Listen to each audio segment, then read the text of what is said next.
Greetings of the day to all the Physio TV viewers. Today, it's my pleasure to introduce Dr. Utkarsha, an assistant professor at MGM School of Physiotherapy, Aurangabad. Ma'am is dedicated to helping people with chronic pain through her clinical expertise, research, and holistic care. Ma'am is also a teacher and designs engaging lessons that build critical thinking, clinical reasoning, and ethics. And ma'am is preparing students to deliver high quality patient care, and she'll be taking a lesson on hip avascular necrosis, the risks associated with it, triggers, and strategies for prevention. I hand over the screen to ma'am. Good afternoon.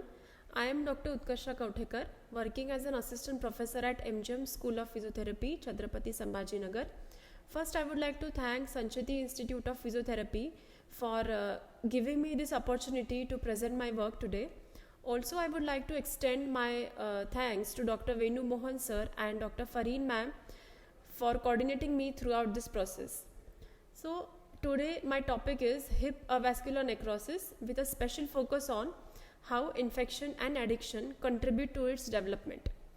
Now, why I have chosen this specific topic? In my clinical experience, I have come across many young and middle aged patients presenting with hip pain where the underlying cause turned out to be avian. But many of these cases had no history of trauma, but they did have a history of past infection or long term steroid exposure.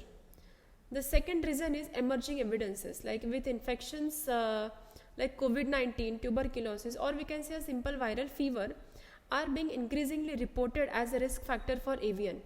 So, I felt like it is important to highlight this less discussed but clinically significant connection today. Also, I feel as a musculoskeletal physiotherapist, if we know or if we recognize these patterns early, we can guide our patients towards the timely investigation and joint preservating interventions. So, let us begin today. So, I'll start with a real world scenario here. Here we have a 40-year-old male who is a chronic alcoholic with a persistent hip pain.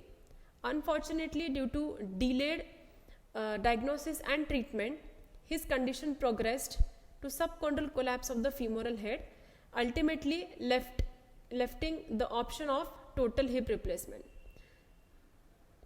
So, the reason behind starting with this clinical scenario is first is how fast or easily avian can be overlooked in its early stages, and second, how devastating the consequences can be if timely intervention is missed. So, the famous tagline comes here: ignored hip pain today or replaced hip tomorrow. Now, let's understand the hip anatomy and the vascular supply. Hip joint, as we all know, is a ball and socket joint which is primarily responsible for the mobility and weight bearing while locomotion. It comprises of the femoral head, which is considered as a ball, and socket, which is considered as an acetabulum. Now let's see the blood supply or vascular supply of the femur.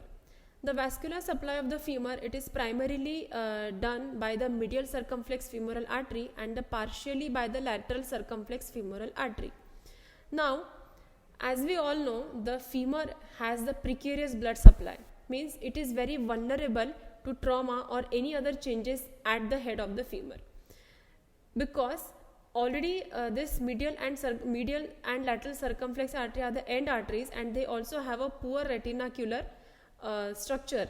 So, if the neck of the femur or head is exposed to any injury, then that increases the chances of the necrosis. Now, we'll see what is hip avian.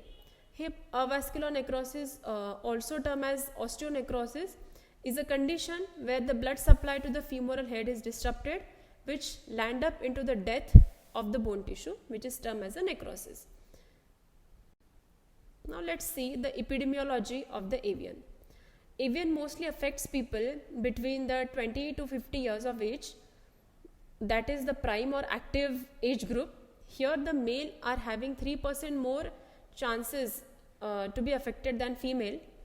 Hip joint is being the most commonly affected joint in the body, in that bilateral cases are evident in 30 to 70%. Then 10% of all hip replacements are due to the avian. Now the leading non-traumatic culprits here are steroid and alcohol, which we'll be focusing more today. Second one is rising prevalence oncology transplant or autoimmune patients, and huge economic burdens such as mobility or productivity or reduced quality of life. Now we'll see why hip is commonly affected. First, as we have seen the femoral head as a precarious blood supply, the medial circumflex artery provides the majority, but it has limited collateral network. So that's why even a small insult such as trauma or any fracture or any increase in the pressure may have a devastating consequences such as avian. Now we'll see the causes of avian. The causes of avian are broadly categorized into two: traumatic and non-traumatic. Traumatic includes dislocation or the fractures around the site, and the non-traumatic includes the alcohol abuse, previous history of infection, corticosteroid use, genetic factor, and radiation and chemotherapy. Now we'll see the sequence of the event that occurs in avascular necrosis of the femoral head. First of all, it all begins with the vascular insult of the femoral head. This means that the blood to the femoral head is either reduced or it is completely interrupted. Followed by vascular insult, there is a reduced or interrupted blood supply. Then, because of the reduced or interrupted blood supply, there is ischemia to the subchondral bone and the marrow. Now, ischemia means what? It means the reduced supply of oxygen and nutrients to the bone, which leads to the death of the bone marrow, or we can say the osteocytes. Now, what are the consequences of this cell death? Is bone remodeling fails. That is, what is bone remodeling? Bone has its ability to remodel and repair by himself. But here, if the bone remodeling fails, then the trabeculae of the femoral head becomes weak and structurally compromised. So, over time, this leads to the microfracture or the subchondral fracture, which gives rise to the crescent sign on the X-rays. Following this, the femoral head starts to collapse, which because the joint is no longer able to bear weight. Now, as the collapse progresses, there is a loss of sphericity and the joint incongruency, which may further lead to the secondary osteoarthritis of the hip. Now, finally, this process ends with the secondary osteoarthritis of the hip, which is characterized by pain, stiffness, and the loss of function. Now we'll see the pathophysiology. As we have already seen, these are the main events that happen in the course of the avian. That is impaired blood flow, ischemia and the cell death, subchondral collapse, and joint degeneration. Now let's move on to something which is very important in the course of this disease, that is the stages of avascular necrosis of the hip. Stages are divided according to the severity of the condition and the clinical features. As we all know, the avian is not a condition that occurs overnight. It's a progressive damage that occurs at the hip. So it depends on how early we diagnose. If we diagnose it very early, then we can prevent its progression. Stage 1 is also known as a silent stage. Here X-ray is often normal, but the patient may only complain of groin pain or stiffness. But if you do it an MRI, then subtle changes can be visible, like bone marrow edema or necrotic lesion that are already can be picked up. So this stage is critical because if we catch avian here, we can preserve joint as much as possible. Second stage.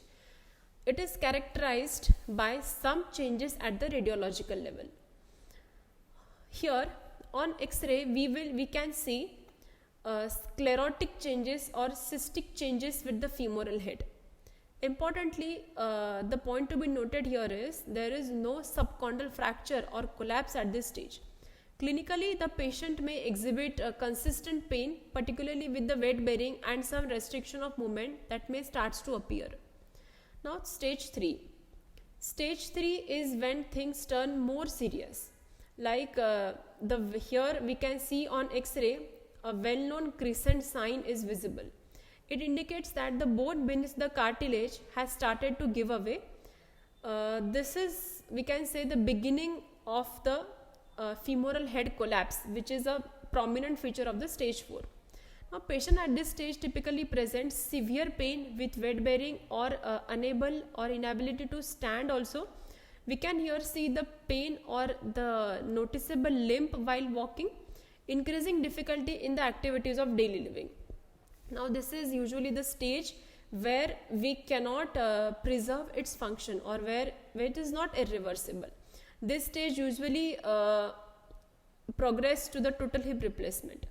Now we'll see the stage 4. It is nothing but an advanced stage, or also characterized as a secondary osteoarthritis, because here there is a clear collapse of the femoral head, loss of spherical integrity, and often acetabular involvement. Secondary osteoarthritis sets in with narrowing of the joint spaces, cartilage degeneration, and the gross functional limitation. Clinically, here the patient sees with the severe hip pain, deformity, and the major restriction in mobility. At this point, hip replacement often becomes only viable option for the restoring life.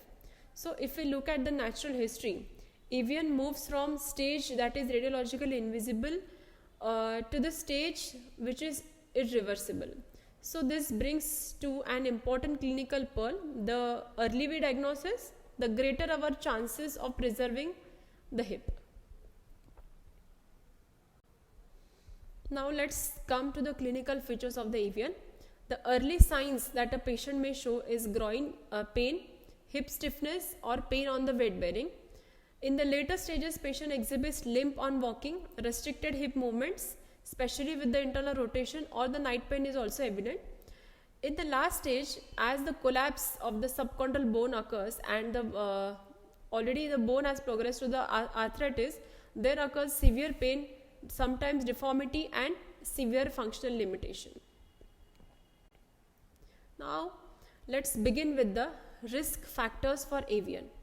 Risk factors of Evian includes trauma, alcohol abuse, medical condition, corticosteroid use, genetic factors, and radiation and chemotherapy. We'll see all these factors in detail in later slides.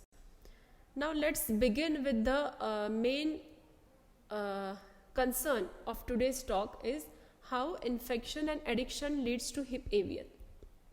There is one study which is done in COVID-19 patients, like the patients who had COVID-19 and who had been on the heavy steroid therapy are land up into the avascular necrosis of the femoral head. Now we'll see how this infection leads to the Evian. First, either there could be the direct joint involvement, such as in septic arthritis, which increases the intra-articular pressure, that may leads to the excessive pressure on the retinacular vessel that may damage the blood supply to the head. Second mechanism is immune mediated damage, means if the past infection, if because of the past infection the overactive immune response can trigger the autoimmune vasculitis, which may further reduce the blood supply to the head of the femur. Third one is vascular complications, which involves the thrombosis or hypercoagulability in the vessels that may disrupt the blood supply to the bone, which ultimately leads to the necrosis.